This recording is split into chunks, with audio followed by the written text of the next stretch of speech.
shared future, leaving the past behind.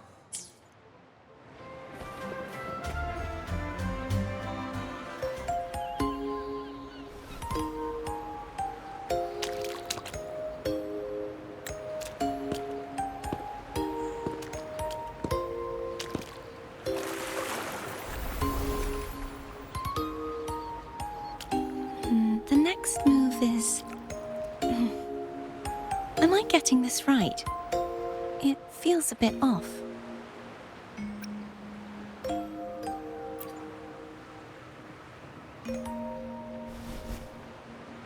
You are... No, never mind. Anyway, your performance was splendid.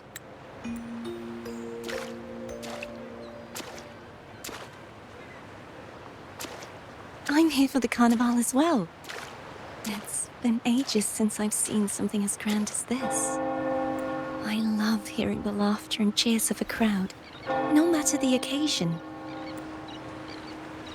Kind stranger, could you show me those final steps from your curtain call?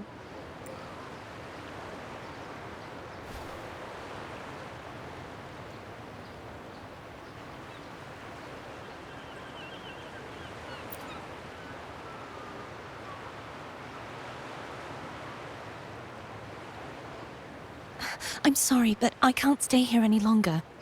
I must return.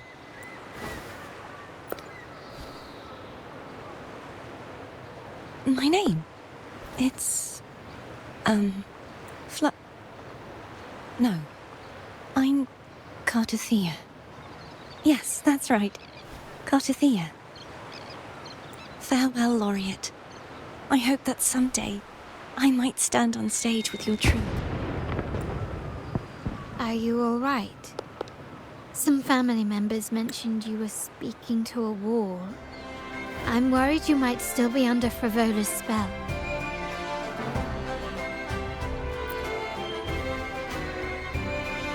See who? Are you truly all right?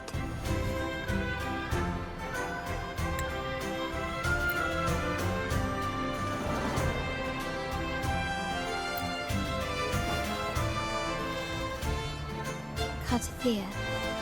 I'll make a note of it. If she was indeed here, she is likely still in Ragusa. I will have my family start searching. There's still many unresolved questions regarding the Order and the Sentinel. We need time to sort through what we've gathered. Rushing into action now might only alert the Order's spies and disrupt what we've worked so hard to protect. You're right. Cartothea. I will have my family find out more about her. If we find out anything, I'll contact you, and we can discuss our next steps together. Until then, as you suggested, let's keep this carnival going.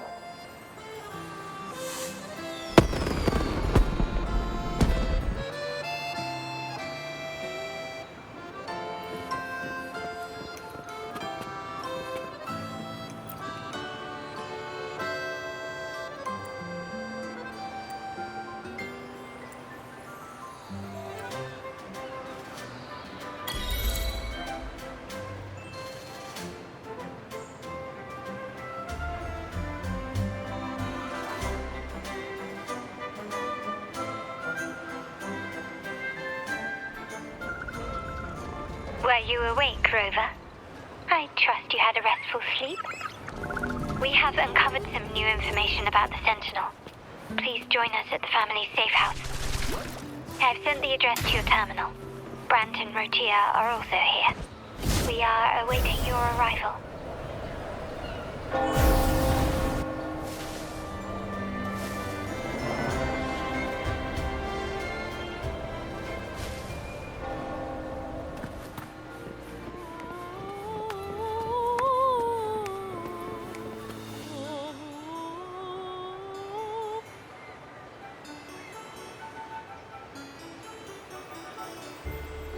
Raise your glasses! Shout it loud, friends!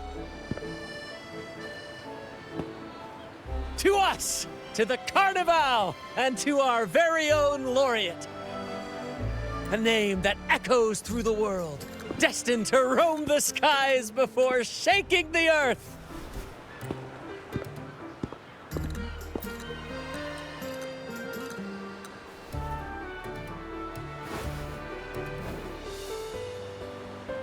Don't be fooled by how he looks. Bran is already deep in his cups, drunk as a skunk.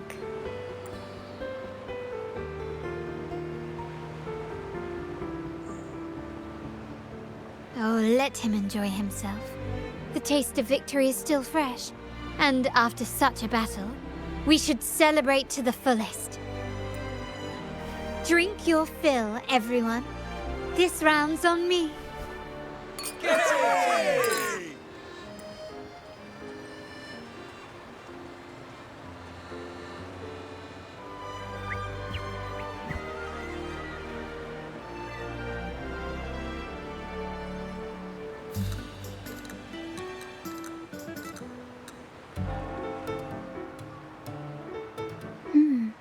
I see someone's been eavesdropping. A devout acolyte wouldn't enter such a place without a good reason. The Montelli family is known for its hospitality, but freeloaders will not find us so welcoming. Friends, let's keep the mood lively. Come, let's discuss the information we've gathered so far. During the carnival, you heard the Sentinel's voice and found a girl named Cartathea. We've dug up some information on her.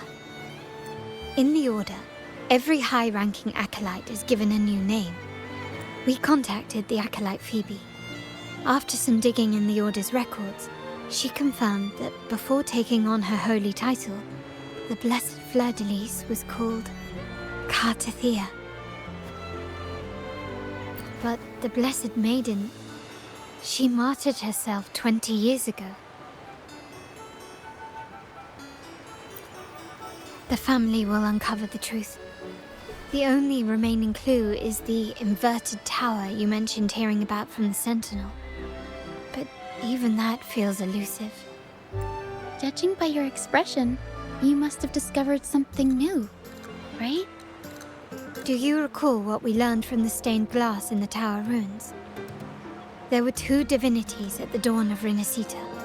If one refers to the Sentinel, then the other, who could stand alongside them, might be the Threnodian. The two are undoubtedly linked, so uncovering one could lead us to the other. Remember Gilberto from the Physalia family? It took a lot to get him to talk, but we finally got some information from him. As he tells it, the Physalia family's long-revered deity is none other than Leviathan, the Threnodian from the sea's depths. It's hard to believe, I know. But recent events have only reinforced what we discovered from the stained glass. The Physalia family has been on this island since the founding of Rinascita, so their worship of the Threnodian may have persisted for centuries. We will attempt to establish contact with the Physalias to build an alliance and gather more intelligence. Rest assured, negotiation is what we do best. If necessary, we'll present them with an offer they can't refuse.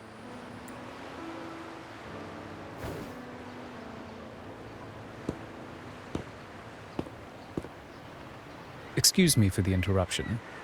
Greetings, esteemed guest. The Primus wishes to invite you for a conversation at the Cathedral of Mercury. Would you be so inclined? How curious. Since when has the Primus become so interested in social calls? It could very well be a trap. I'm merely conveying the Primus's invitation. The choice is yours. Remember, you're not alone. If anything happens, just let us know. Very well. Please follow me to the Cathedral of Mercury.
I will be there for everyone as we head toward our shared future, leaving the past behind.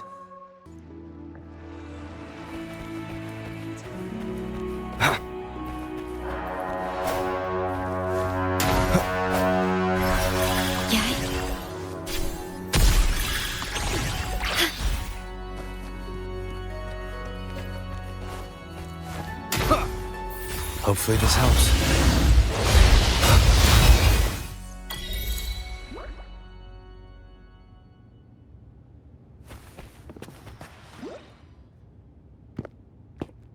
Never before have I seen a day so steeped in both shadow and light.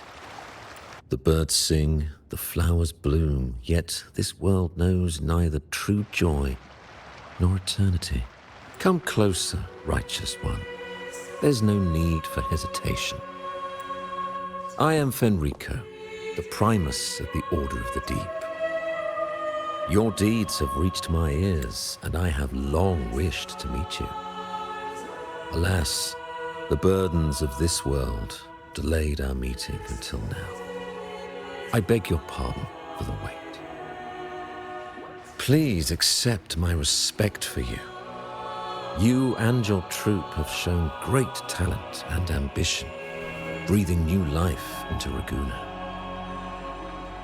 I ask you to deliver this message to your companions.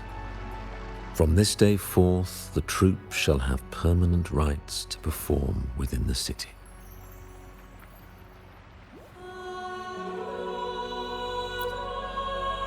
All mortals stumble, but through pilgrimage, they have cleansed their souls and atoned for their transgressions.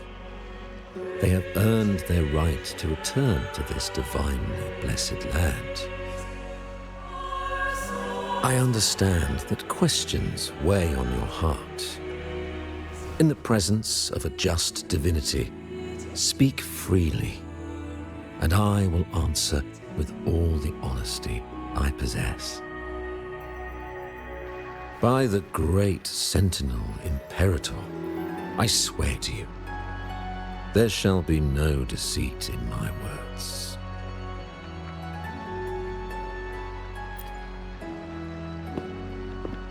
You have walked a path similar to theirs. Indeed, you have the right to meet them. However, due to the Dark Tide 2 decades ago, the Sentinel's body was gravely wounded and remains in a state of recovery.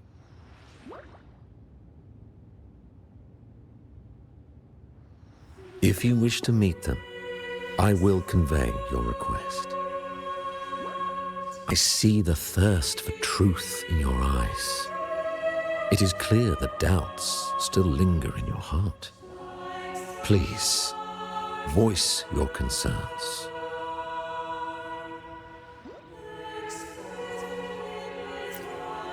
Fleur-de-lis. She was the emissary of the Sentinel, and we are grateful for her contributions. 20 years ago, during the Dark Tide, she sacrificed herself to seal the calamity. She fulfilled her duties in this world and returned to the divine embrace.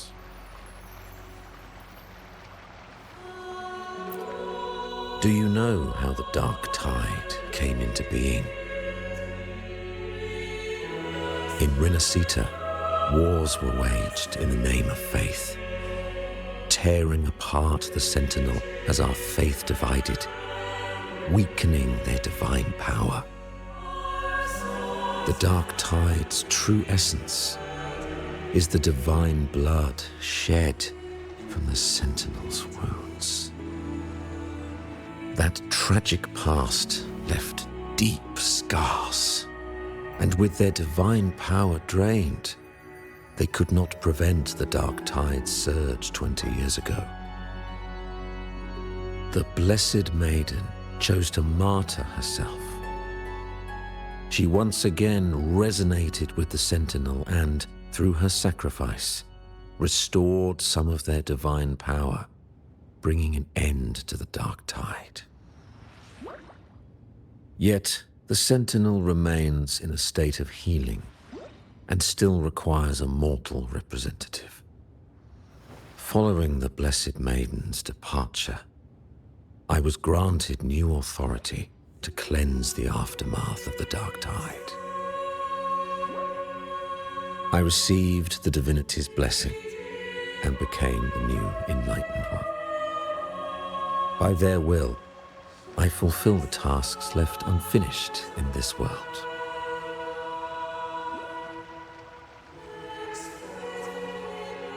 Therefore, we must unify all beliefs, ensuring the purity and unity of our will to prevent another tragedy.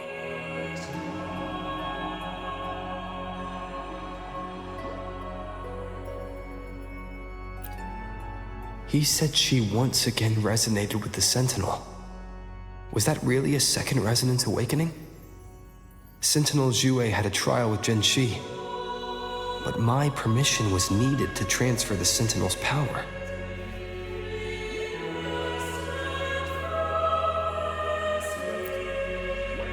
I swear, my words are without deceit. I see in your eyes that you have walked further on the path of justice than I anticipated.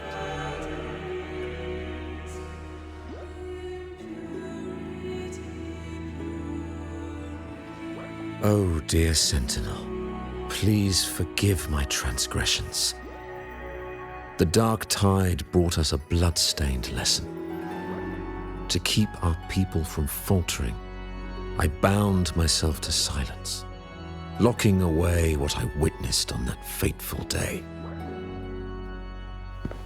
Fleur-de-lis, the unrighteous, deceived us all. She was not the Blessed Maiden chosen by the Sentinel. The true maiden has yet to reveal herself.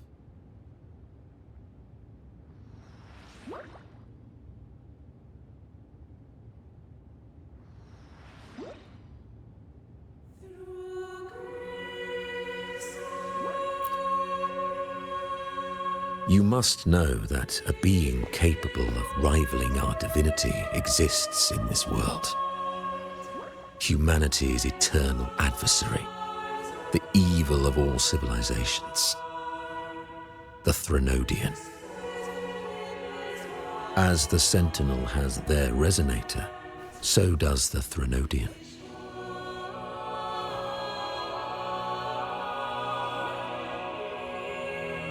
Fleur-de-lis was shaped, both body and spirit, by our ancient enemy. Her actions were intended to plunge this city into fear and chaos. This is the truth I witnessed. Fleur-de-lis was the Threnodian's resonator.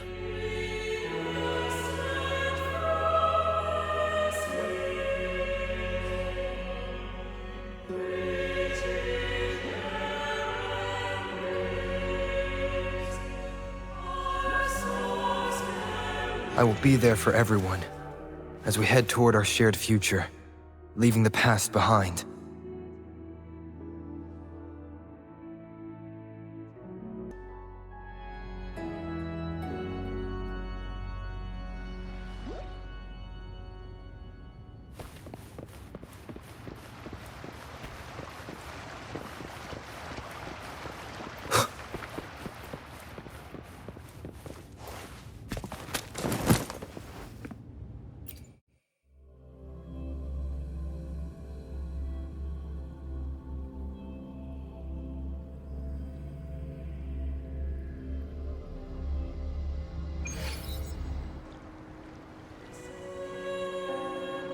How can that be? That Blessed Maiden, could she really be the Threnodian's resonator? What if the Primus's words were a bunch of baloney? But we saw Cardathea following the Sentinel's instructions. They wouldn't mix up their own resonator, right? Now my head hurts. Who was she really with? The Sentinel or the Threnodian?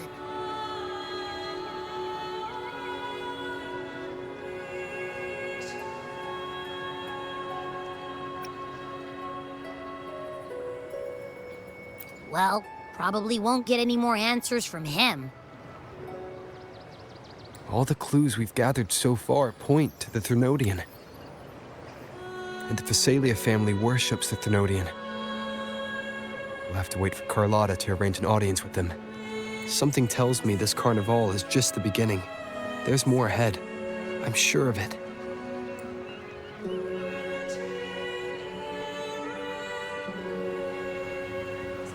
Frolova, you do have a knack for indulging in pointless little chores. Why, there's no rule against an actor making good use of the intermission. Besides, I haven't disrupted your arrangement, have I? The one from a faraway land who discerns the truth dares to raise their sword against the divine. In response, the slumbering gods break free from their shackles, revealing their true forms. The possibility of the second resonance awakening is now a certainty, so we just need to see if that special resonator truly exists. Was the Blessed Maiden a resonator for the Sentinel or the Threnodian? Or both? If so, a resonator capable of wielding both powers. I am eager to see how this story ends. Cristoforo, if you don't want to spoil the next act, I might have to give your carefully crafted plot a little nudge. Speaking of which, that rover shines brighter than anyone else in your play. Do you find him interesting as well? Frolova, it seems we walk different paths. I don't share your fondness for that sort of puppet theater. I merely place the characters on their stage and they act out their fates, driven by their own volition. To remain courageous amidst absurdity. To pursue a spark of divine grace. This, to me, is the truest essence of humanity. Don't you think? Even the most pristine cadence of death pales beside the untamed, fervent, and tenacious spirits of the living. In their journey, they resolutely overcome all obstacles. They pursue, they tear, they burn, simply because they desire to. I think you should leave your secluded mansion. Take a walk and listen to the voices scattered across the world. Perhaps. From Huanglong to Rinascita, he has indeed added a few unexpectedly beautiful notes to my symphony. I am certain that, even without any direction, he will walk the path that destiny has laid before him. All things ascend toward a singular point of convergence, and what awaits at the end is immortality. Before the tides of fate, we are all but humble servants.